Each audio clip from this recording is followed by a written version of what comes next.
Sean todos bienvenidos a la transmisión online de la Iglesia Presbiteriana del Valle. Les queremos invitar a que nos puedan conocer a través de las plataformas virtuales. Nos encontramos en 3 plataformas: Facebook, Instagram y YouTube, bajo el nombre Iglesia Presbiteriana del Valle. Queridos hermanos, finalmente llegamos al día domingo. Recuerde que nos reunimos desde las 10 de la mañana con el grupo de oración. No hemos cesado en este tiempo. Hermanos de nuestra iglesia interceden constantemente, domingo tras domingo, por las necesidades de las vidas, por las necesidades del país, por las necesidades de la iglesia. Si usted todavía no participa, incorpórese, no pierda la bendición de interceder por otros. Ustedes no se imaginan cuántas oraciones han sido contestadas para la gloria del Señor. También, y a las 11:30 de la mañana llega el momento de celebrar juntos desde nuestras casas el culto al Señor. Recuerde que nos reunimos por la plataforma YouTube y Facebook, y así podemos adorar el hermoso y maravilloso nombre de nuestro Señor. Y por último, mis hermanos, nuevamente les saludo en el nombre del Señor, y a nuestro Señor, maravilloso Dios, sea todo honor, toda alabanza y todo poder. Adiós, mis hermanos.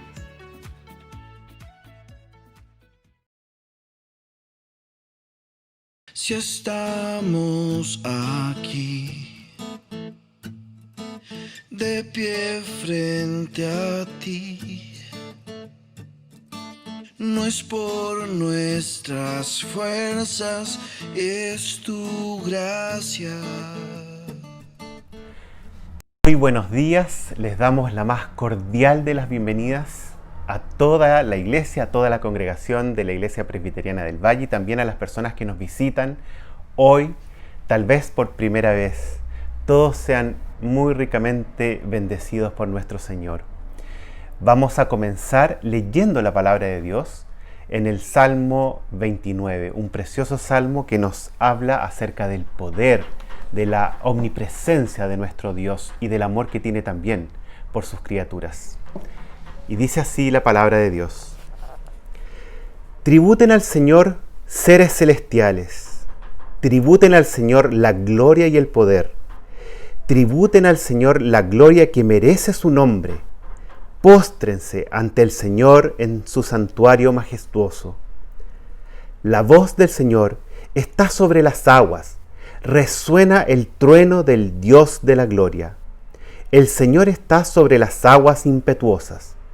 La voz del Señor resuena potente. La voz del Señor resuena majestuosa. La voz del Señor desgaja los cedros. Desgaja el Señor los cedros del Líbano. Hace que el Líbano salte como becerro y que el Hermón salte cual toro salvaje. La voz del Señor lanza ráfagas de fuego.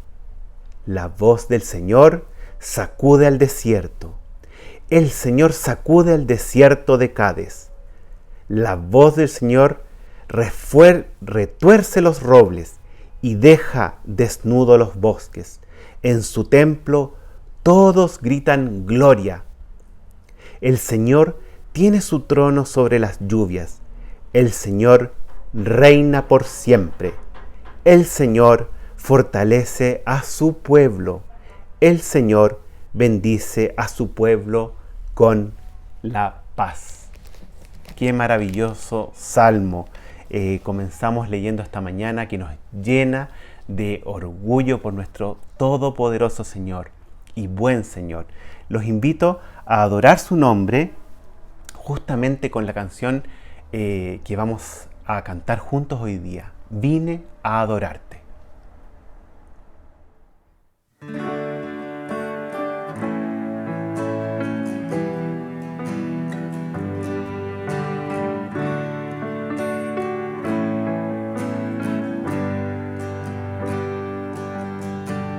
Tú eres la luz que brilló en las tinieblas. Abrió mis ojos, pude ver. Mi corazón adora tu hermosura. Esperanza de vida eres tú. Vine a adorarte, vine a postrarme, vine a decir que eres mi Dios. Solo tú eres grande, solo tú eres digno, eres asombroso para mí.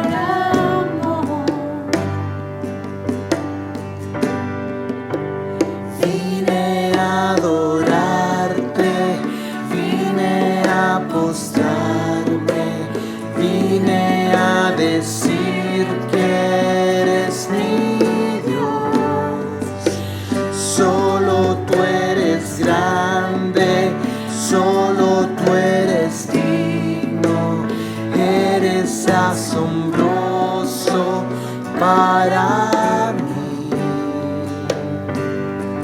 Nunca sabré cuánto costó ver mi maldad sobre esa cruz.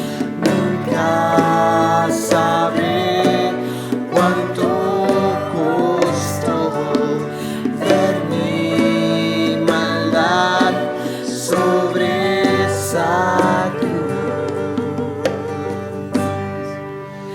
Vine a adorarte, vine a postrarme, vine a decir que eres mi Dios.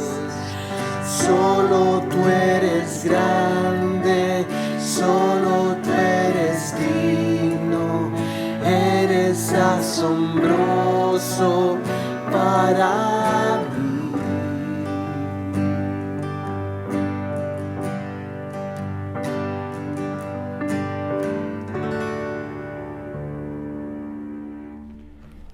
Nuestra segunda lectura de esta mañana la encontramos también en el libro de los Salmos, el Salmo 1.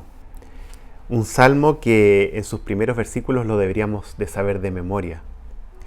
Y la palabra de Dios dice así: Dichoso el hombre que no sigue el consejo de los malvados, ni se detiene en la senda de los pecadores, ni cultiva la amistad de los blasfemos, sino que en la ley del Señor se deleita y día y noche medita en ella. Es como el árbol plantado a la orilla de un río, que cuando llega su tiempo da fruto, y sus hojas jamás se marchitan. Todo cuanto hace prospera. En cambio, los malvados son como paja arrastrada por el viento. Por eso no se sostendrán los malvados en el juicio, ni los pecadores en la asamblea de los justos. Porque el Señor cuida el camino de los justos, mas la senda de los malos lleva a la perdición. Tenemos que tener muy claro que si vamos a estar en la asamblea de los justos es porque Cristo perdonó nuestros pecados. Su sacrificio en la cruz nos hizo a nosotros justos, nos declara justos. Por lo tanto, es mérito de Dios y siempre ha sido mérito de Él. Es por eso que tributamos la gloria a Él. Vamos a pedirle a nuestro presbítero Marcos que haga una oración de confesión para poder seguir adelante en este servicio de oración a nuestro Dios. Señor mi Dios, venimos delante de ti, Señor, para pedirte perdón. Perdón porque he pecado y porque hemos pecado, Señor. Porque muchas veces, constantemente, Señor, no te tenemos como nuestro centro, Señor, porque tomamos decisiones, Señor, sin mirarte a ti, Señor, porque tomamos actitudes, Señor, contra otros, Señor, contra tu iglesia, Señor, sin considerarte, Señor. Gracias, Señor mi Dios, porque tú nos has perdonado, Señor, y nos sigues perdonando, Señor. Te pido, Señor mi Dios, que siga trabajando en mí y en nosotros, Señor, para poder ser cambiados por ti, Señor, y poder reflejarte fielmente, Señor, en la vida de otros, Señor. Gracias, Señor mi Dios, en el nombre de Cristo. Amén.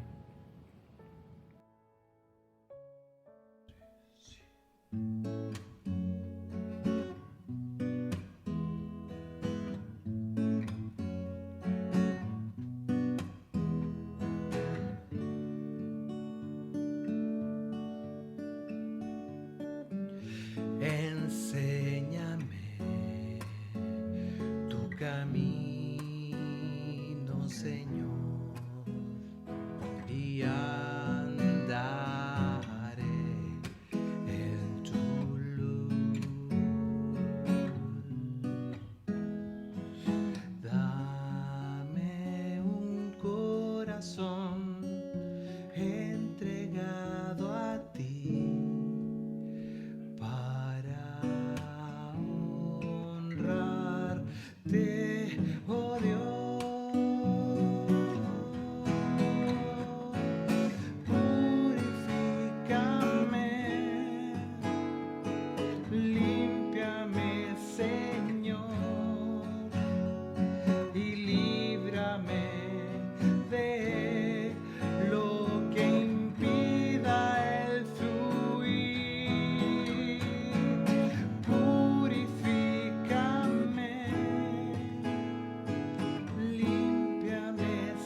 Nuestra tercera lectura bíblica de esta mañana también está en el libro de los Salmos, es el Salmo 96, vamos a leer los versículos 4 al 9. Grande es el Señor y digno de alabanza, más temible que todos los dioses. Todos los dioses de las naciones no son nada, pero el Señor ha creado los cielos. El esplendor y la majestad son sus heraldos.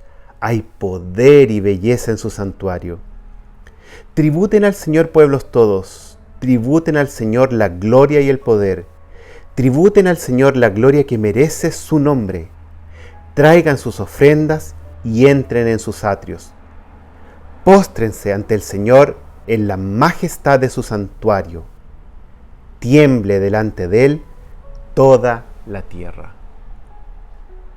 Qué esplendorosa imagen podemos ver aquí del Señor en su santuario. Y nosotros diciendo gloria, cantando aleluya. Y además, aunque aún todavía no podemos vivir esa realidad celestial, sí podemos vivir en cierto modo esa realidad también aquí en la tierra, dando gracias por lo que Él nos ha dado y tributando lo que corresponde, nuestros diezmos, nuestras ofrendas, para devolver lo que hemos recibido de las manos de Dios. Vamos a pedirle a nuestra hermana Solange que pueda hacer una oración de consagración de todas estas cosas. Solange. Buenos días, iglesia. Les invito a orar. Padre del cielo y de la tierra, amado Señor Todopoderoso, en esta mañana le agradecemos por todas las bendiciones que usted nos da, como usted se manifiesta en nuestras vidas. Gracias por su amor infinito.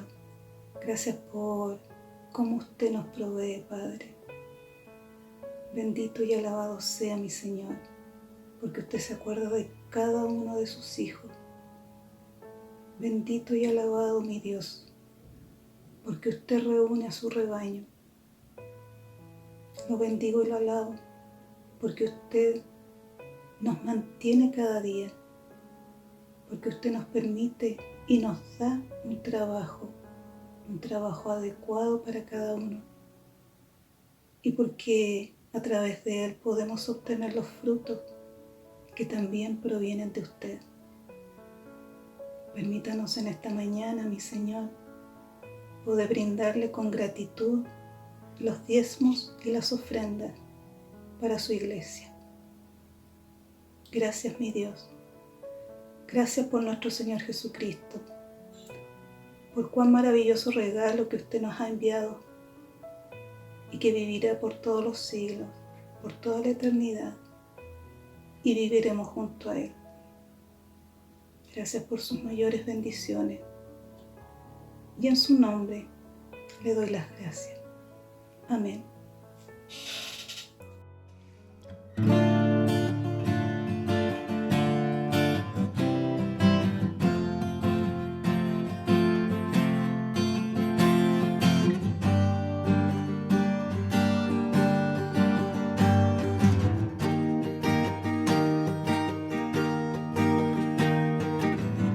Desde lo alto del cielo hasta el fondo del mar, todo es un reflejo de su majestad.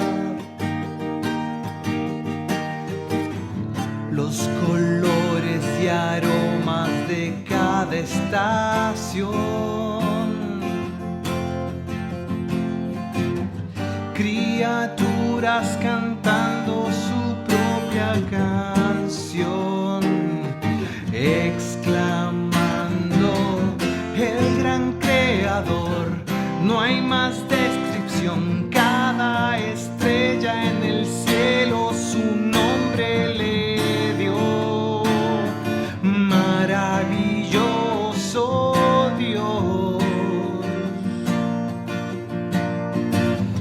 poderoso Dios, no hay otro Dios. Con humildad nos postramos al darle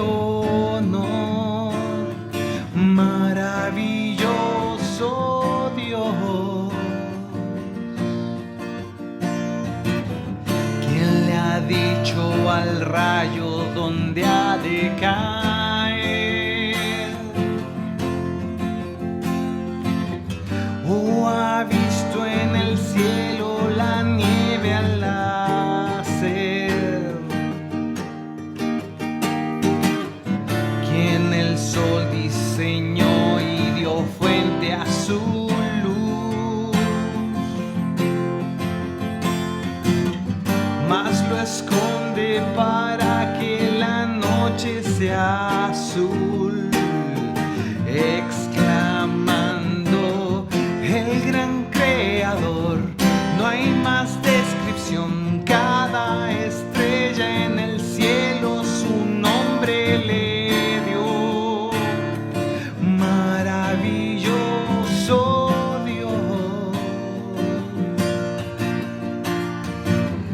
poderoso Dios, no hay otro Dios. Con humildad nos postramos al darle honor. Maravilloso Dios,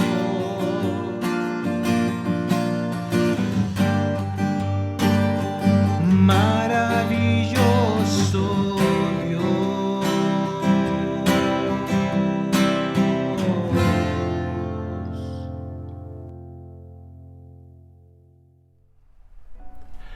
Amén, aleluya.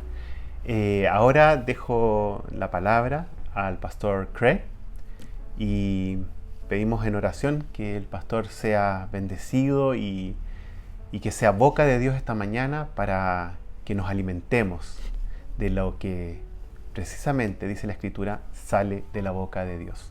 Pastor Craig, que Dios le bendiga. Muy buenos días, querida Iglesia del Valle. Estoy muy agradecido de poder estar acá acompañándonos todos juntos en este culto de adoración a nuestro Señor esta mañana. Gracias, Carlos, por guiarnos hasta este momento y agradecemos a Dios por la oportunidad de estudiar juntos la palabra del Señor. No sé si te ha tocado quizás alguna serie que te gusta en Netflix o en la televisión, y al iniciar quizás una nueva temporada tienen un doble capítulo. ¿Por qué tienen un doble capítulo? A veces para presentar quizás los protagonistas antiguos que tienen que quizás menguar o salir de la serie, o quizás para presentar nuevos personajes al escenario, ¿no es cierto? Así fue para mí cuando estaba leyendo en mis lecturas diarias de la Biblia recientemente en Primera y Segunda de Reyes, por el mismo proyecto 2x2 que algunos estamos siguiendo de lectura bíblica. Y me fascinó la vida de Elías y Eliseo. Ocupan el centro de la pantalla por muchos capítulos de nuestras Biblias en Primera y Segunda de Reyes. Y yo quería tener algo de la gracia de Dios, de la valentía que ellos demostraban, de la confianza de Dios que ellos tenían en Dios. Esto me atraía a sus personajes. Así que, ¿cómo presentar los dos así resumido en un solo capítulo? No hay cómo. Y la Biblia lo hace en dos y lo vamos a hacer en dos esta semana. Pero no voy a ocupar 2 horas, Dios mediante, sino hacer una sola cápsula breve. Les invito a leer junto conmigo el primer capítulo que vamos a leer juntos, que es Segunda de Reyes, Segundo libro de Reyes, capítulo 1. Y ahí veremos una historia que nos desafía a ver la gracia de Dios desde una perspectiva muy distinta de lo que hemos visto antes. Desafía un poco también nuestro orgullo y nos invita a humillarnos ante la presencia de la palabra y la persona de Dios. Así que leamos juntos Segunda de Reyes 1, del 1 al 18. Sería bueno decir de que si no tienes su Biblia, por favor, trate de buscar su Biblia o una Biblia en su celular para poder acompañar hoy la lectura de estos 2 capítulos. Segundo libro de Reyes, capítulo 1. Después de la muerte de Acab, la nación de Moab se rebeló contra Israel. Ocosías, que se había herido al caerse por la ventana del piso superior de su palacio en Samaria, despachó a unos mensajeros con este encargo: vayan y consulten a Baal-Zebub, dios de Ecrón, para saber si voy a recuperarme de estas heridas. Pero el ángel del Señor le dijo a Elías el Tisbita así: levántate y sal al encuentro de los mensajeros del rey de Samaria. Diles: ¿Y ustedes? ¿Por qué van a consultar a Baal-Zebub, dios de Ecrón? ¿Acaso no hay Dios en Israel? Pues bien, así dice el Señor, ya no te levantarás de tu lecho de enfermo, sino que ciertamente morirás. Así lo hizo Elías, y cuando los mensajeros regresaron, el rey les preguntó, ¿cómo? ¿Ya están de regreso? Ellos respondieron, es que un hombre nos salió al encuentro y nos dijo que regresaríamos al rey que nos había enviado y que le dijéramos, así dice el Señor, ¿por qué mandas a consultar a Baal-Zebub, dios de Ecrón? ¿Acaso no hay Dios en Israel? Pues bien, ya no te levantarás de tu lecho de enfermo, sino que ciertamente morirás. El rey les preguntó, ¿qué aspecto tenía el hombre que les salió al encuentro y les habló de este modo? Llevaba puesto un manto de piel y tenía un cinturón de cuero atado a la cintura, contestaron ellos. ¡Ah! Era Elías el Tispita, exclamó el rey. Y enseguida envió a un oficial con 50 soldados a buscarlo. El oficial fue y encontró a Elías sentado en la cima de un monte. Hombre de Dios, le dijo, el rey ordena que baje. Si soy hombre de Dios, replicó Elías, que caiga fuego del cielo y te consuma junto con tus 50 soldados. Al instante cayó fuego del cielo y consumió al oficial y a sus soldados. Así que el rey envió a otro oficial, con otros 50 soldados en busca de Elías. Hombre de Dios, le dijo, el rey te ordena que baje inmediatamente. Si soy hombre de Dios, repuso Elías, que caiga fuego del cielo y te consuma junto con tus 50 soldados. Una vez más, fuego de Dios cayó del cielo y consumió al oficial y a sus soldados. Por tercera vez, el rey envió a un oficial con otros 50 soldados. Cuando éste llegó hasta donde estaba Elías, se puso de rodillas delante de él y le imploró, hombre de Dios, te ruego que respete mi vida y la de estos 50 servidores suyos. Sé bien que cayó fuego del cielo y consumió a los 2 primeros oficiales y a sus soldados. Por eso le pido ahora que respete mi vida. El ángel del Señor le ordenó a Elías, baja con él, no le tengas miedo. Así que Elías se levantó y bajó con el oficial para ver al rey, a quien le dijo, así dice el Señor, enviaste mensajeros a consultar a Baal-Zebub, dios de Ecrón. ¿Acaso no hay Dios en Israel a quien puedas consultar? Puesto que has actuado así, ya no te levantarás de tu lecho de enfermo, sino que ciertamente morirás. Así fue como murió el rey, según la palabra que el Señor había anunciado por medio de Elías. Como Ocosías no llegó a tener hijos, Jorán lo sucedió en el trono. Esto aconteció en el 2º año de Jorán, hijo de Josafat, rey de Judá. Los demás acontecimientos del reinado de Ocosías están escritos en el libro de las crónicas de los reyes de Israel. Los invito a orar junto conmigo esta mañana, pidiendo la bendición de Dios en nuestro tiempo de reflexión. Padre amado, Padre del cielo, de todo el universo, te damos gracias que tú te has revelado a nosotros por medio de tu santa palabra y que por tu Espíritu Santo nos iluminas para que entendamos lo que tú nos quieres comunicar, Señor, en todo momento. Así que en esta mañana pedimos tu iluminación, tu gracia para entender tu palabra y tu gracia también para moldear nuestros corazones que a veces son orgullosos delante de ti, ayudarnos a doblegar el corazón y a tu voluntad para nuestras vidas, Señor. Entenderte a ti y entender el mundo de la forma que tú lo ves, Señor, porque es la única perspectiva que vale y es correcta. Gracias, Señor, por este tiempo. Perdona nos y perdona a tu siervo por cualquier falla. Que las palabras que usamos hoy sean de bendición para todos y según tu verdad. En el nombre de Cristo Jesús oramos. Amén. Bastante chocante este capítulo, ¿no es cierto? Al parecer, el hombre que debería llevar el sombrero blanco, es decir, el profeta de Dios, al parecer mató a 102 hombres, posiblemente inocentes.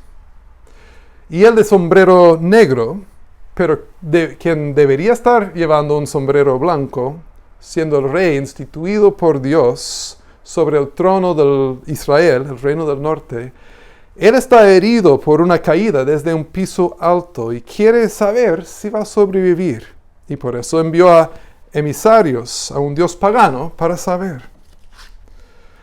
Empezando por ahí la situación de rey Ocosías, vamos a empezar con él y después regresar a ver a Elías, este profeta de Dios que está sentado encima de una montaña.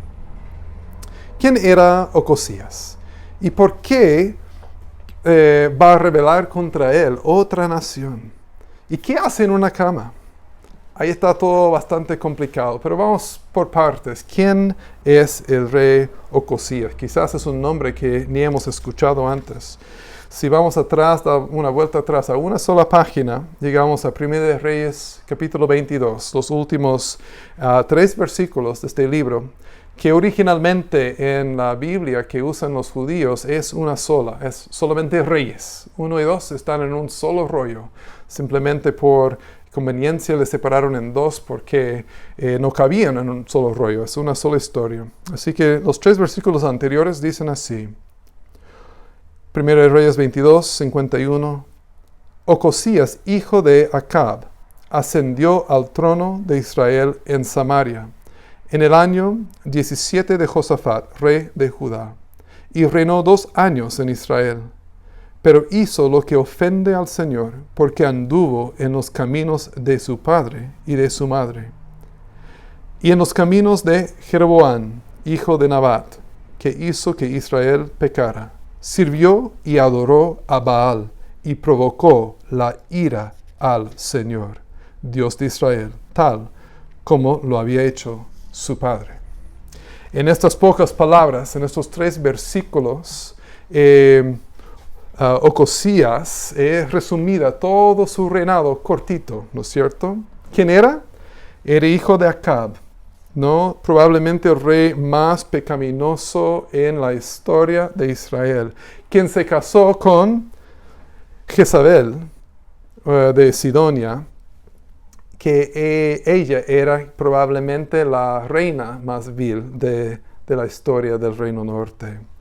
Y junto con los dos trajeron mucha idolatría a la nación de Israel y mucha miseria a Israel. Entonces, su primer hijo, Ocosías, simplemente era un eco vil, un eco terrible, pero cortito del reinado de su padre. El padre reinó 22 años y él apenas 2, o incluso menos, porque en Israel se contaba cualquier parte de un año como un año. Así que probablemente reinó un año, un poco más, un poco menos. Si no fuera por un postdata de su vida, los 18 versículos que leímos antes, esto sería todo lo que tendríamos sobre la vida de Ocosías, de que simplemente hizo mal en los ojos de Dios, adoró a Baal y siguió los pasos de sus padres. Acab murió y los vecinos y enemigos de Israel se sentían empoderados, así que Moab, una nación cercana, se rebeló contra ellos, y esto es lo que vimos en versículo 1. La Biblia va a volver a esta historia en capítulo 3, ¿no es cierto? Pero mientras tanto, vemos que algo ha ocurrido a Ocosías. Y de eso se trata el postdata de su vida. Dice que Ocosías, que se había herido al caerse por la ventana del piso superior de su palacio en Samaria, despachó a unos mensajeros, es decir, estaban en un quizás segundo o tercer piso, había una ventana o quizás una claraboya o algo así arriba y quizás era de madera o algo así y cedió, ¿cierto? Y cayó quizás de un tercer piso, un segundo piso o algo así. Y al caer dentro de su casa quedó tan debilitada que casi estaba preguntándose si iba a mejorar, si iba a recuperar o si iba a morir. Entonces la nación está debilitada por fuera, tiene la monarquía dividida entre Israel y Judá en el sur. El rey poderoso, su papá, Acab, murió y el hijo se ha caído dentro de su propia casa, en su propio palacio y está en cama. ¿Qué plan de acción tiene el rey Ocosías ante este problema? Un plan brillante, entre comillas. Va a consultar a un dios falso de los vecinos para ver si va a recuperar o no. Y este dios se llama Baal-Zebub. No es igual a Baal, o si es el mismo a Baal que están adorando ahí en Ecrón, es como un Baal localizado. A veces las naciones daban como ciertas personalidades o cualidades al mismo Dios, pero desde diferentes localidades. Literalmente este nombre significa el Señor de las moscas. El Señor de las moscas. Ahora, ¿por qué esto? Los escribas quizás que estaban relatando esa historia, escribas de Israel, estaban quizás mofando o burlándose de este Baal, o porque hay otro Baal que se escribe Baal-Zebul, terminando en L en vez de B. Entonces Baal-Zebul significa Baal exaltado o Baal de las alturas. Entonces puede ser que fue así un cambio, burlándose de él en el nombre, o posiblemente es el nombre correcto tal cual, porque algunos dicen que las moscas, la presencia de moscas trae enfermedad. Entonces el Dios sobre las moscas es el que podría tener la habilidad de sanar, que es exactamente lo que Ocosías quiere hacer, es sanarse. Entonces, cualquiera que sea de las dos posibilidades, o es el Baal-Zebul y estaban burlando de él, o es Baal-Zebub, Dios de las moscas, cualquiera sea, Ocosías, rey de Israel, que debería estar adorando al único Dios Yahvé, el único Dios y creador del universo, está consultando a un Dios falso para saber cuál es su futuro. Después vemos algo entorpeciendo este plan de Ocosías. Un mensajero, el ángel del Señor, dice el texto, es decir, el ángel de Yahvé, viene al profeta, a Ezequías. Entonces,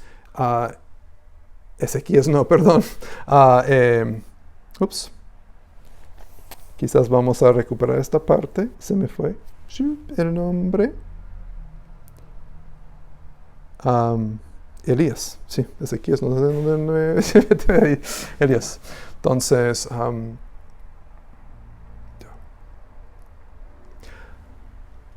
así que dentro de este plan maravilloso que ha armado el rey, hay un mensajero de Dios que interrumpe este plan. El texto lo llama el ángel del Señor. Y ese ángel del Señor, el ángel de Yahvé, es enviado a hablar con Elías. ¿Quién es este ángel del Señor?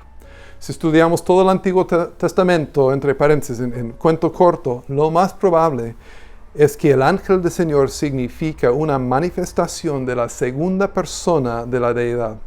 La segunda persona de la Trinidad, ¿quién es? Sino el Hijo de Dios, una manifestación del Cristo preencarnado. De todas formas, o es esto, o es un ángel, un mensajero verdadero del Dios verdadero, puesto allí para enviar un mensaje súper importante a Elías.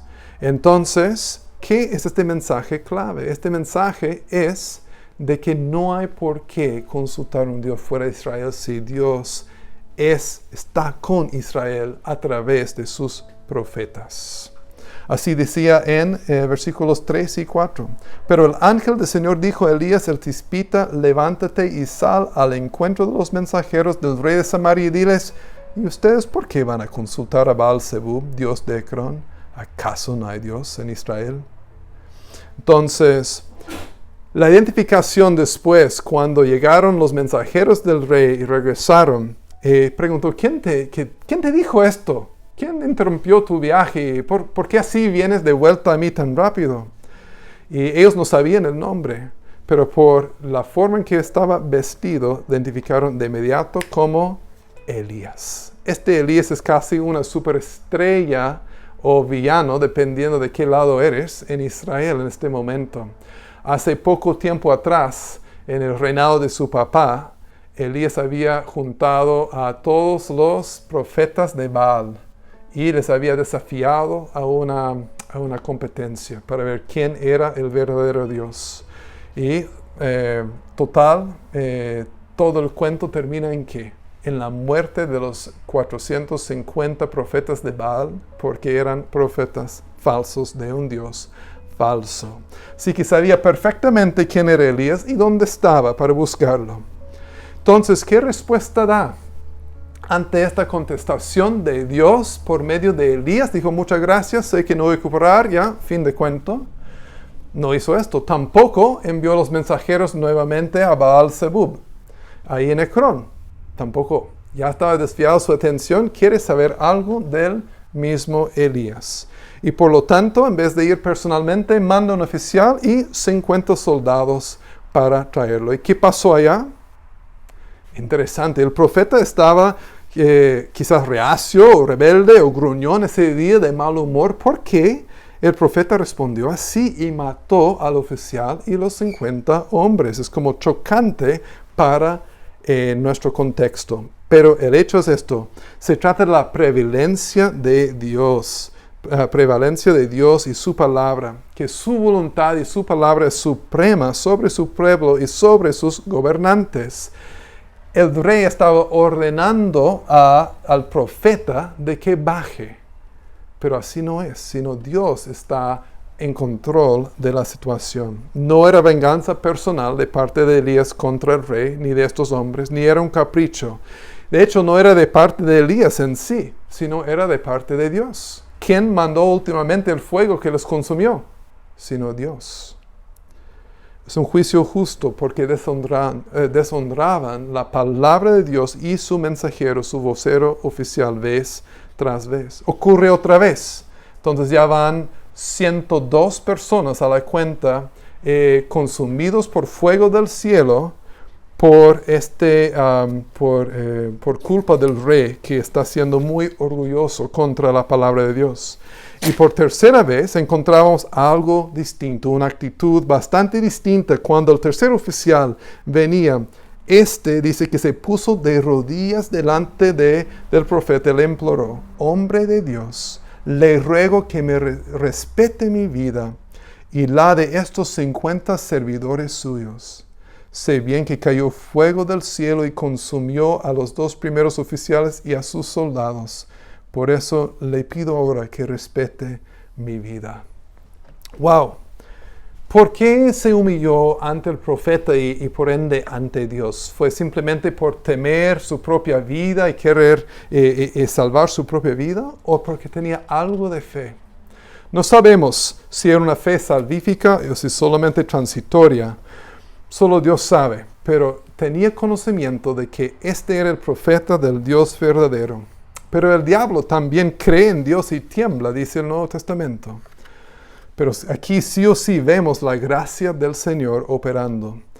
Es una segunda oportunidad para humillarse y aprender y humillarse ante el Señor. En la primera parte del versículo 15, otra vez el ángel del Señor ordena, ojo la palabra, ordena a Elías, dice, y el ángel del Señor le ordenó a Elías, baja con él, no le tengas miedo. ¿De quién recibe sus órdenes Elías? Del Señor, no del rey, ¿cierto? De una fuente más arriba del rey.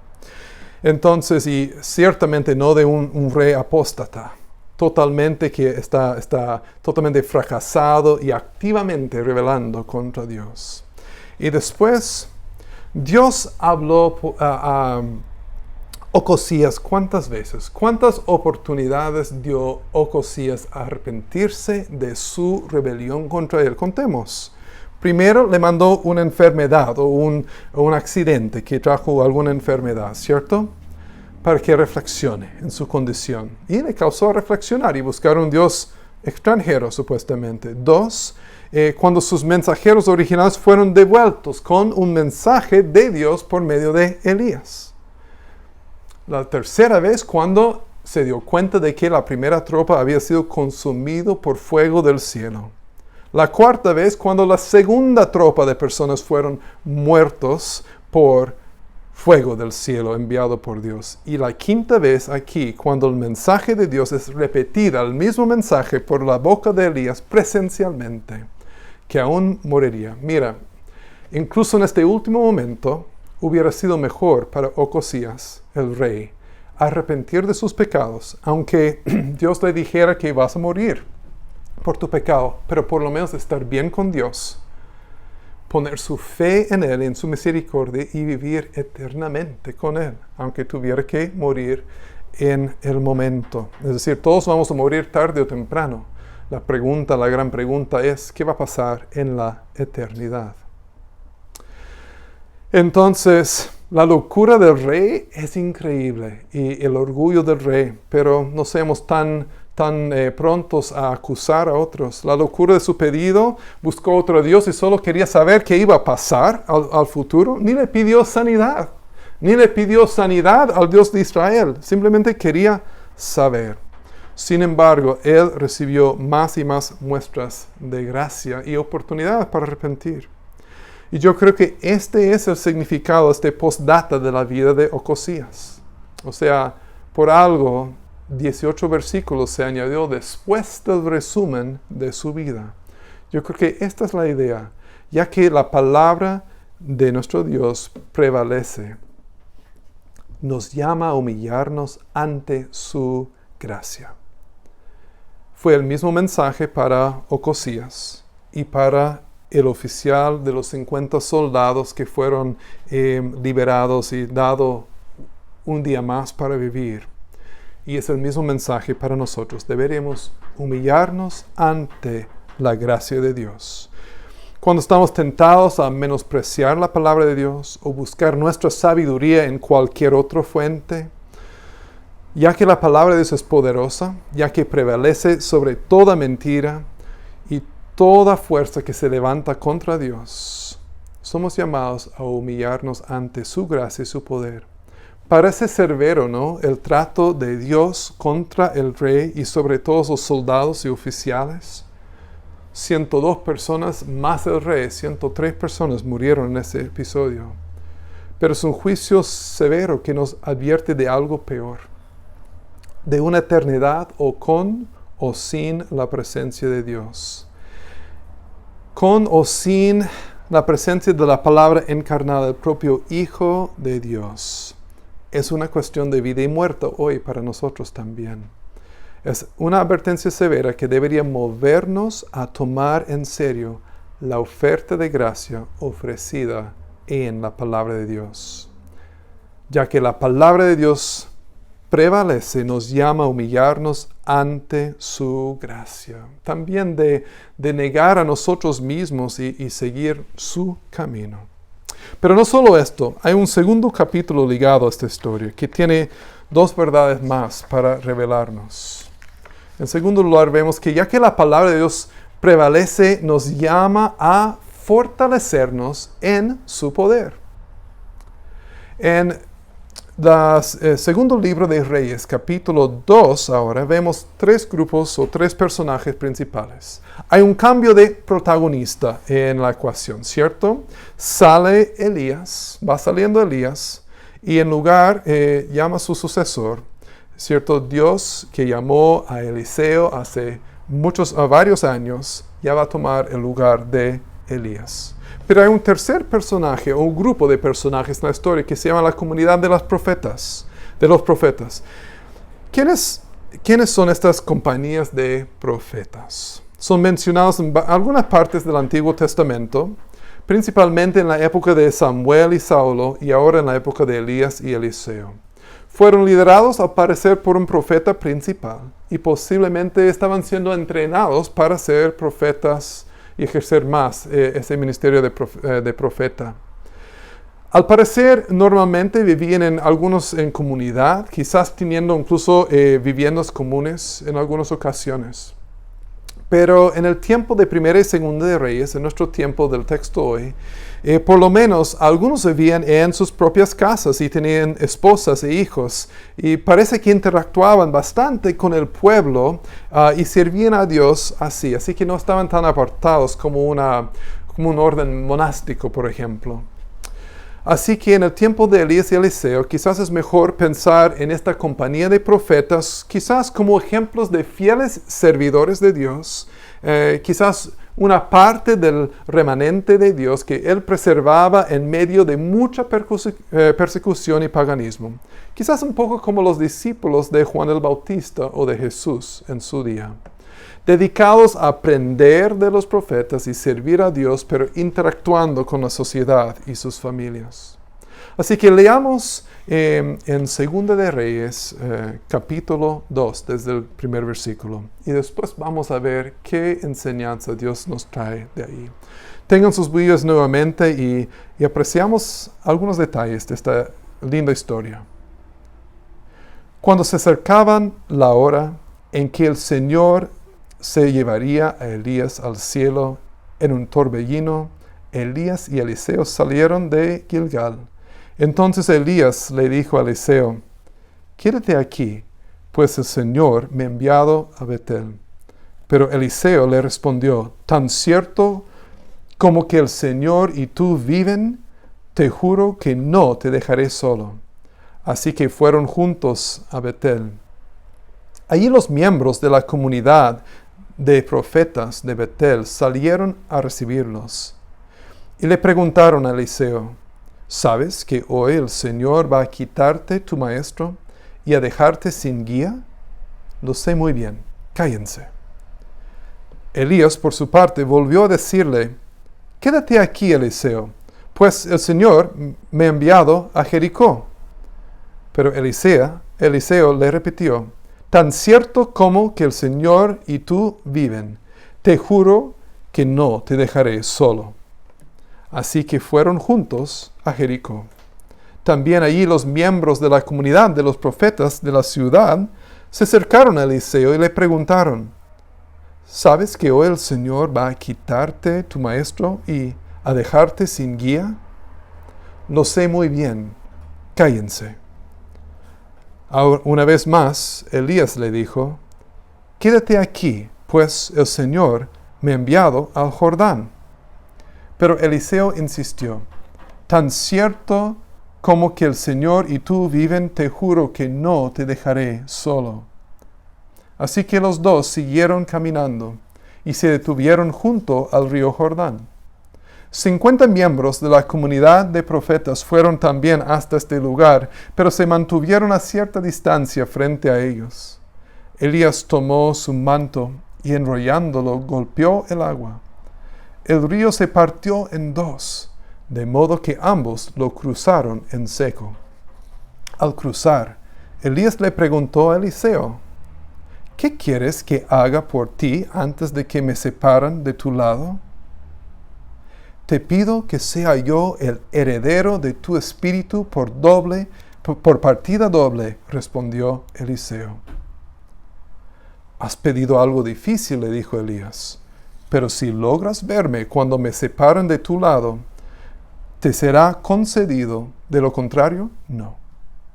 Iban caminando y conversando cuando de pronto los separó un carro de fuego con caballos de fuego. Y Elías subió al cielo en medio de un torbellino. Eliseo, viendo lo que pasaba, se puso a gritar: Padre mío, carga y fuerza conductora de Israel». Pero no volvió a verlo. Entonces agarró su ropa y la rasgó en dos. Luego recogió el manto que le había caído a Elías y regresando a la orilla del Jordán, golpeó el agua y con el manto y exclamó: ¿Dónde está el Señor, el Dios de Elías? En cuanto golpeó el agua, el río se partió en dos y Eliseo cruzó. Los profetas de Jericó al verlo exclamaron: el espíritu de Elías se ha posado sobre Eliseo. Entonces fueron a su encuentro y se postraron ante él, rostro en tierra. Mira, le dijeron, aquí se encuentran entre nosotros tus servidores 50 hombres muy capaces que pueden ir a buscar a tu maestro. Quizás el espíritu del Señor lo tomó y lo arrojó en algún monte o en algún valle. No, respondió Eliseo, no los manden. Pero ellos insistieron tanto que él se sintió incómodo y por fin les dijo: está bien, mándenlos. Así que enviaron a los 50 hombres, los cuales buscaron a Elías durante 3 días, pero no lo encontraron. Cuando regresaron a Jericó, donde se había quedado Eliseo, él les reclamó: ¿no les advertí que no fueran? Interesante este capítulo, ¿no es cierto? Van juntos Elías, el profeta, el maestro de Eliseo. Van juntos. Dios los envía a Elías de Gilgal a Betel. Y van así de Betel a Jericó y de Jericó al Jordán. ¿Por qué? ¿Por qué van en este viaje, este trayecto? Yo creo que es una forma de despedida por uno, porque va despidiendo Elías de sus compatriotas, de los seres queridos, de los discípulos que había seguido a él, ¿no? Pero también, y más importante, es para fortalecer a la compañía de profetas, a esta comunidad de profetas, para fortalecerlos y decir: mira, yo me voy, pero otro va a tomar mi lugar. Y en tercer lugar, yo creo que era para fortalecer y preparar a Eliseo ante la salida de su maestro Elías. Así que quizás era también un poco de prueba para ver si él sería fiel a Dios y al llamado que había recibido. Cuando cruzan al Jordán, lo cruzan milagrosamente. ¿Por qué? Podrían haber nadado, podrían haber pasado mojándose, etc. Pero yo creo que fue por una demostración de poder y la autoridad de la palabra del Señor que permanece, que perdure en el tiempo y que es sobre todo. También es simbólico y nos trae a la mente recuerdos de otros momentos claves en la historia de salvación. Por ejemplo, Moisés en el Mar Rojo y Josué cuando entró a la tierra prometida también se partió ahí el Jordán. Y pasaron en tierra seca. ¿Qué debemos hacer de la petición de Eliseo? Recordemos juntos lo que dijo aquí en 2 de Reyes 2, 9 y 10. Dice: al cruzar, Elías le preguntó a Eliseo: ¿qué quieres que haga por ti antes de que me separen de tu lado? Te pido que sea yo el heredero de tu espíritu por partida doble, respondió Eliseo. Has pedido algo difícil, le dijo Elías, pero si logras verme cuando me separan de tu lado, te será concedido. De lo contrario, no. Bueno, ¿quiere ser más grande que su mentor, Elías? ¿Está siendo orgulloso a pedir una partida doble de su espíritu? No creo que este sea el punto, sino Eliseo sabe que que Dios le ha designado como sucesor de su maestro. Y él sabe que para ser el profeta que Dios necesita que él sea, necesita el poder y el Espíritu de Dios posando sobre él y en su ministerio. El lenguaje de partida doble o una porción doble es simplemente el lenguaje de herencia. Un hijo mayor recibía una porción doble de la herencia de un papá en comparación con los demás hijos del papá, el primogénito, ¿no? Así que en este caso significa que en sentido espiritual Eliseo es el heredero, es el primogénito, es el hijo de Elías. Él va a heredar el ministerio espiritualmente de parte de su mentor. ¿Por qué dice Elías que es difícil? Nada es difícil para Dios. Creo que le decía que era difícil simplemente porque correspondía a Dios dar ese don y de Dios decidir lo que se va a hacer, no a Elías mismo. Así que la decisión estaba en las manos de Dios. Bueno, todo este capítulo se titula en la mayoría de las Biblias Elías llevado al cielo. Así que llegamos a un punto máximo aquí en el versículo 11 que narra exactamente la historia. Dice, iban caminando y conversando cuando de pronto los separó un carro de fuego con caballos de fuego. Y Elías subió al cielo en medio de un torbellino. ¿Qué entendemos por todo esto? Separados por ellos, ¿cierto? Iban a separarles. Estaba como, estaban previendo que esto iba a pasar y pasó finalmente. Un carro de fuego y caballos de fuego, ¿por qué? Bueno, no podemos estar 100% seguros, pero carros y caballos eran la tecnología de punta del día, la tecnología de guerra más poderosa que hay. Y es un símbolo de reyes poderosos, un símbolo de autoridad y poder. Y vienen más tarde en otros episodios de la vida de Eliseo también, que va a abrir los ojos de un siervo de él para ver los carros de fuego y las fuerzas de Dios batallando allá por él. ¿Y un torbellino qué significa? Pensamos que es semejante a una tormenta, quizás incluso una tormenta eléctrica, y donde muchas veces asociado con las manifestaciones del Señor. Nos hace pensar de la densa nube y los truenos y relámpagos que posaron sobre el monte de Sinaí cuando Moisés recibió los 10 mandamientos por primera vez. Interesantemente, Baal supuestamente era el dios de las alturas, dios de las tormentas, pero nunca pudo producir ni una poca de lluvia en Israel cuando fue desafiado este dios falso a hacerlo, ¿cierto? Así que Dios está mostrándose más grande que Baal, más poderoso que los reyes, ¿cierto? En su palabra. ¿Y cuál es la declaración de que Eliseo hace Elías cuando parte? Muy interesante, veámoslo. Dice, Eliseo, viendo lo que pasaba, se puso a gritar, Padre mío, carro y fuerza conductora de Israel, pero no volvió a verlo. ¿Qué significa esto? Qué raro para nuestros oídos, ¿no? Lo interesante aquí, algunos piensan que podría ser algo que él vio quizás Dios Padre, qué sé yo, o vio al mismo Elías y lo llamó de Padre, que ciertamente era en este concepto para él. Pero los carros de fuego y todo de Israel, conductor de Israel, ¿quién era esto? ¿O qué era esto? Interesantemente, el rey Joás, rey de Israel, en 2 Reyes 13, dice lo mismo, pero a Eliseo, justo antes de su muerte. Padre mío, carro y fuerza conductora de Israel. Entonces, creemos, como este es un título para estos dos profetas, que ellos representaban el poder y la dirección de Israel, de Dios sobre Israel, habiendo apartado y encaminado a ellos para este don, para declarar la palabra de Dios, la guía, la dirección y el poder de Dios para su pueblo. Los reyes deberían haber hecho algo de esa tarea, esta protección y demostrado el poder de Dios en sus vidas también, pero hace rato la mayoría de ellos habían apartado de Dios y abdicado estas responsabilidades ante Dios.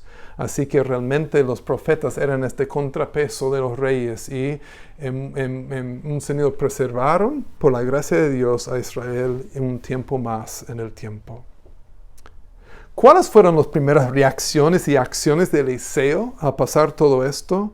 Primero era duelo, rasgó en 2 sus vestiduras, ¿cierto? Simplemente duelo, tristeza por haber sido separado de su mentor, de su guía, de su padre en la fe. Pero viendo que el manto de Elías había caído allí, que fue probablemente el mismo manto con que Elías cubrió los hombros de Eliseo cuando lo llamó hace varios años. Y él enseguida pidió permiso para despedir a su familia y su máquina así de la cosecha, el arado y todo esto lo despedazó y usó como leña para un fuego y sacrificó el mismo animal que estaba usando para arar la tierra y todo. Entonces ahí mismo sacrificó a Dios y dejó toda su vida atrás al recibir este manto por primera vez. Y ahora lo recibe definitivamente el manto. Y con este mismo manto lo enrolla igual que su padre en la fe, igual que Elías. Golpea, ¿y qué dice en este momento? Dice así: golpeó el agua, con el manto exclamó: ¿dónde está el Señor, el Dios de Elías? En cuanto golpeó el agua, el río se partió en dos y Eliseo cruzó. Y los profetas de Jericó al verlo exclamaron: el espíritu de Elías se ha posado sobre Eliseo. Entonces fueron a su encuentro y se postraron ante él rostro en tierra. No estaban adorando a Eliseo porque esto es prohibido, estaban honrando la presencia del Espíritu de Dios que está posando en él, que está evidente en su vida ante este gran milagro. ¿Por qué se hizo todo esto? Esto completa la validación en los ojos de estos compañeros del profeta, ¿cierto? Ellos escucharon y vieron de lejos, ¿cierto? Ellos estaban al otro lado de Jordán cuando todo esto pasó, ¿sí? Pero ahora vieron de cerca, escucharon, leyeron el mensaje y saben que el poder y el Espíritu de Dios está con él. Así que hemos aprendido una segunda lección acá, ya que la palabra de Dios prevalece, nos llama a fortalecernos en su poder. Dios no abandonará a su pueblo, aunque sus reyes están en rebelión, aunque han abandonado a Dios por otros dioses falsos, y el pueblo está a la merced de la invasión de otras naciones. Dios no ha dejado de estar en su trono poderoso. La pregunta acá para ellos es, pues, ¿el Dios de Asiria o de Babilonia o el Baal va a estar en control? ¿Es más poderoso que nuestro Dios? ¿Tiene poder sobre las personas y el universo? ¿Quién tiene este control? ¿El Dios de Israel, Yahvé, el único Dios verdadero, o algún otro Dios? ¿Dónde está nuestra seguridad y dirección? ¿Dónde está el poder? ¿Quién tiene el poder?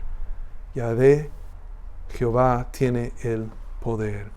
Igual que ellos, podríamos cansarnos en nuestra caminata con Dios, o ser negligentes, o menos valorar su poder, o tratar de caminar y trazar nuestros propios planes en nuestras propias fuerzas. Era una tentación para la compañía de profetas, y también a veces por Elías y Eliseo, y para nosotros también, ¿verdad? De cansarnos, de desanimarnos en el camino, de tratar de hacernos nosotros mismos. Por eso tenemos que fortalecernos en su poder, porque la palabra de Dios es grande, prevalece, permanece en el tiempo. Hay un Dios en Israel, más fuerte que cualquier rey o supuesto Dios.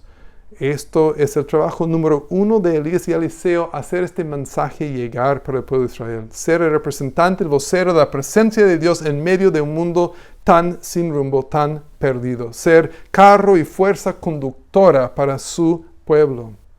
Pero aunque este fue el trabajo número 1, un segundo trabajo muy importante era para preparar al pueblo para su futuro.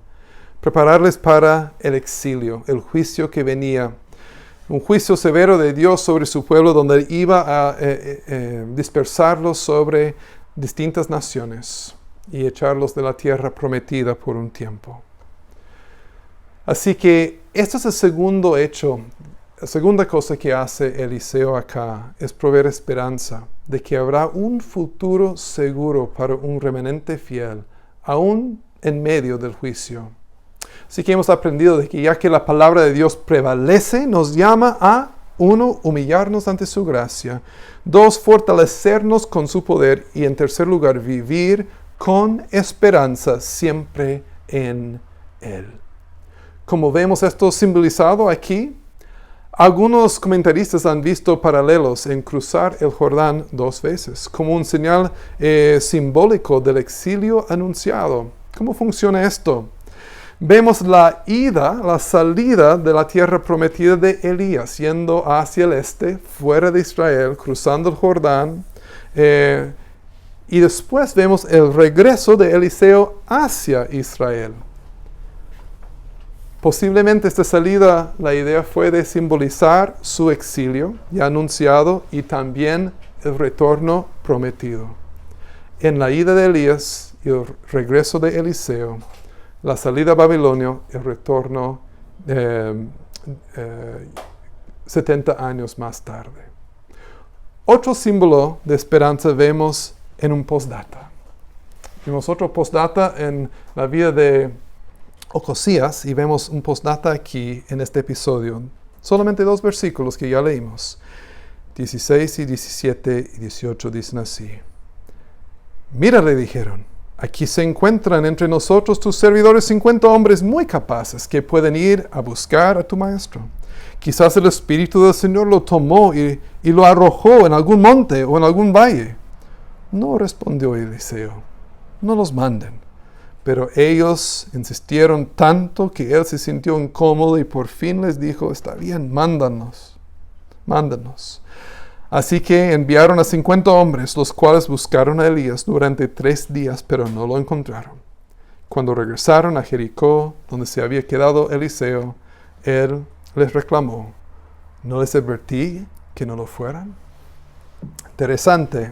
Al principio, después de tan majestuoso relato, parece raro terminarlo con una frase así, no les advertí que no los fueran, como una búsqueda frustrada. Les dije, ¿dónde hay esperanza en esto? El hecho es que Elías, el cuerpo de Elías, no está. Ellos no vieron con claridad de que Elías subió al cielo posiblemente, simplemente vieron nubes, vieron relámpagos, escucharon truenos a lo mejor, ¿cierto? Pero incluso quizás no vieron ni el carro ni los caballos, ¿cierto? Porque esto era algo para que Eliseo lo viera, parece, solamente. Así que ellos estaban buscando su cuerpo. Quizás Dios lo tomó así en un torbellino grande y lo arrojó en algún lado. Y así como seres valientes y piadosos querían rescatar el cadáver y darle una sepultura digna de una persona tan digna de buscar para que no se pudre allá y para que sea honrado en la memoria de Elías. Esa es la idea, creo, de este texto. Pero, ¿cuál es la esperanza cuando no encontraron el cuerpo? La esperanza es esto. Él subió, cuerpo, alma, todo entero, vivo, a estar con Dios corporalmente. Fue recibido por Dios. Anduvo con Dios, un poco como Enoc en Génesis, ¿no es cierto? Buscamos y no encontramos su cuerpo. ¿Por qué? Estaba con Dios. Es un poco como el ángel de Dios anunciando allí en el día de la resurrección de Cristo, ¿por qué buscan los vivos entre los muertos? Dice a los que buscaban a Jesús, ¿no? Esto es esperanza. En el Antiguo Testamento necesitaban escuchar esto con claridad, porque hasta ahora solo había como sombras de esta gran promesa de vida después de la muerte, vida con Dios. No fue un pensamiento tan común en Israel ni en esta época. Más bien era para descender a Sheol, el lugar de los muertos. Pero los fieles sí tenían una esperanza en la eternidad con Dios, expresado por Job, por los Salmos y en otros lados. Y aquí en el Nuevo Testamento, por ejemplo, Cristo haciendo hincapié en esto. Yo soy el Dios de Abraham, Isaac y Jacob, Dios de los vivos y no de los muertos. Es decir, hay vida con Dios después de la muerte física. La muerte misma es algo que a veces tememos en la vida. Pero hay otras cosas que vienen y que tememos igualmente. Quizás lo que no conocemos, lo incierto del futuro, somos tentados a desesperarnos o atemorizarnos o rendirnos o paralizarnos ante lo desconocido, ante los desafíos. Tememos al futuro y al desconocido muchas veces. Ellos y nosotros sabemos, sin embargo, que la palabra de Dios prevalece y nos llama a vivir con esperanza, siempre puesto en Él, en el presente, en el futuro y en la eternidad. porque la palabra de Dios, el poder de Dios en Cristo sobresale, es superior a cualquier otro y perdure a través del tiempo. Prevalece la palabra de Dios escrita e encarnada. Dios y su palabra permanecen contra toda circunstancia porque Dios estableció y controla toda la historia, toda autoridad, todo el poder en todo el universo para su gloria, según su plan y para bien de su pueblo. ¿Creemos esto? ¿De verdad? Esto nos anima semana a semana. Esto nos da esperanza siempre en Él. En esta historia podríamos tratar de encontrarnos en algunos de los que están allá. No sé su situación.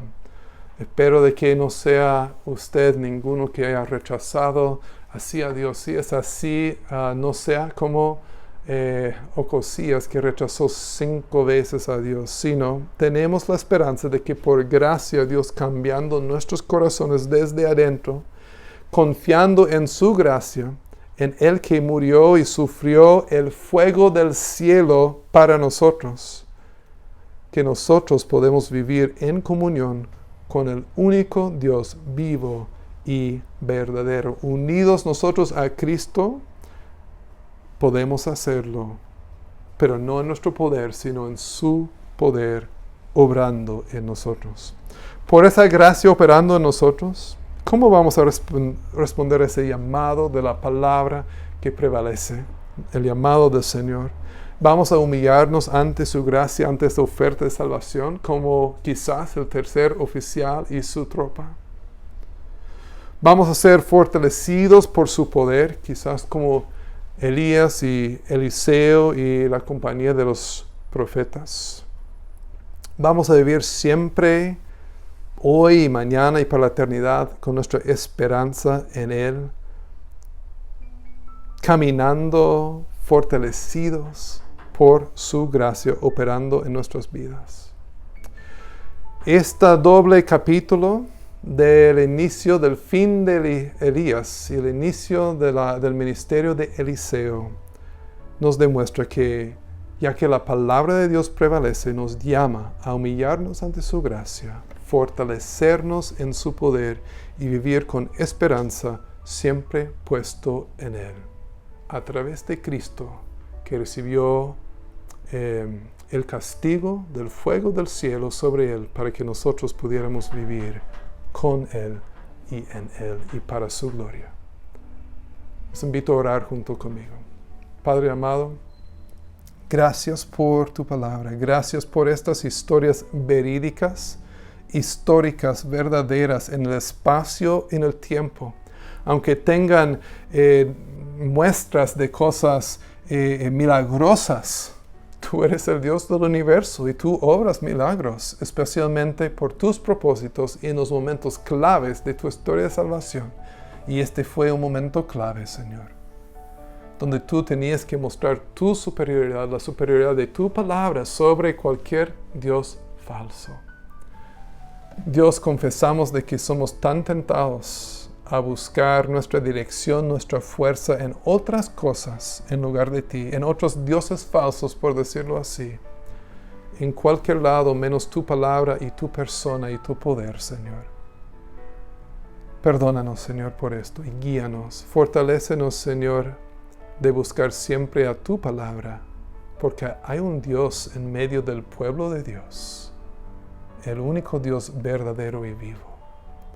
Y tú eres un Dios poderoso, Señor. Ayúdanos a entender esto y ser fortalecidos, no en nosotros, en nuestro poder, sino en tu poder, reflejado y obrando a través de nosotros.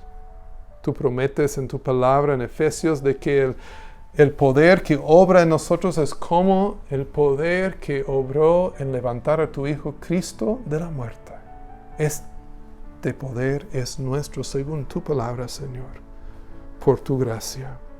Así que queremos vivir con nuestra esperanza puesto en ti, Señor, por lo que venga el futuro, por hoy, por mañana y para siempre. Gracias, Señor. Te pedimos esto, confesamos esto, te alabamos por esto, todo en el nombre de Cristo Jesús, tu Hijo, nuestro Señor y Salvador. Amén. Queridos, ahora les invito a adorar al Señor juntos, cantando juntos la canción Arraigado. Que nuestra fe sea arraigado en nuestro Señor siempre.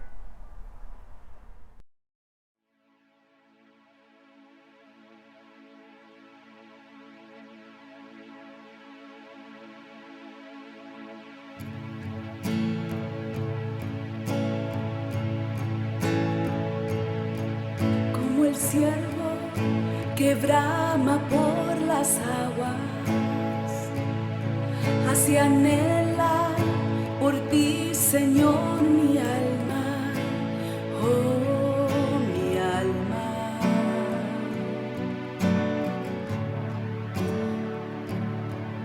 Como árbol plantado junto a aguas,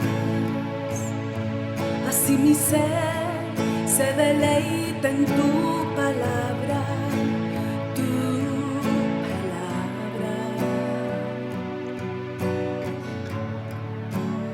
tu palabra.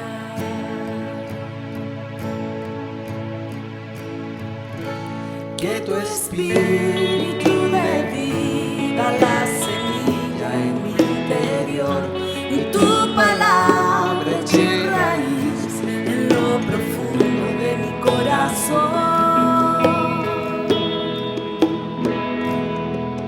Manténme firme y arraigado en ti, Jesús, en tu amor.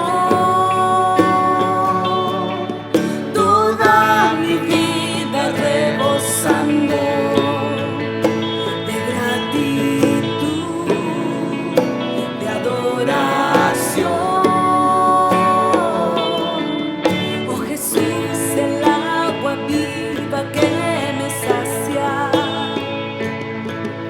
el deleite y el reposo de mi alma, de mi alma.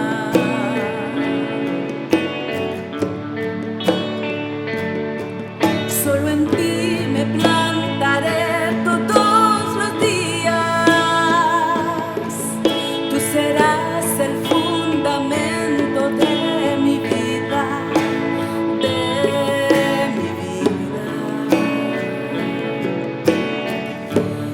Eres tú mi vida.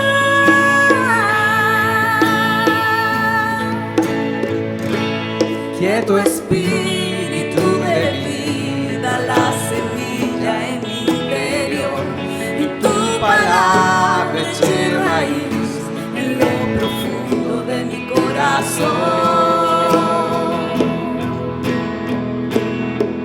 Manténme firme y arraigado en ti, Jesús, en tu amor. Toda mi vida rebosando de gratitud, de adoración. Nada puedo hacer sin ti. Nada puedo hacer sin ti. Nada puedo hacer sin ti. Nada puedo hacer sin ti. Nada puedo hacer sin ti. Nada puedo hacer sin ti. Nada puedo hacer sin ti. Nada puedo hacer sin ti.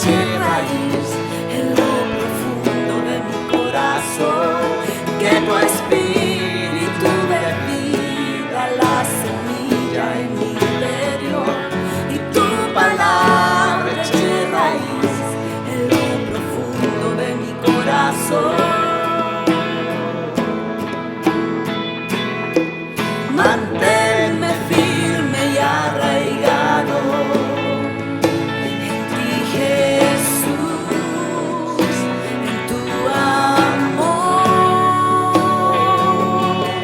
toda mi vida rebosando de gratitud y adoración. Manténme firme y arraigado en ti, Jesús, en tu amor, toda mi vida rebosando de gratitud y adoración.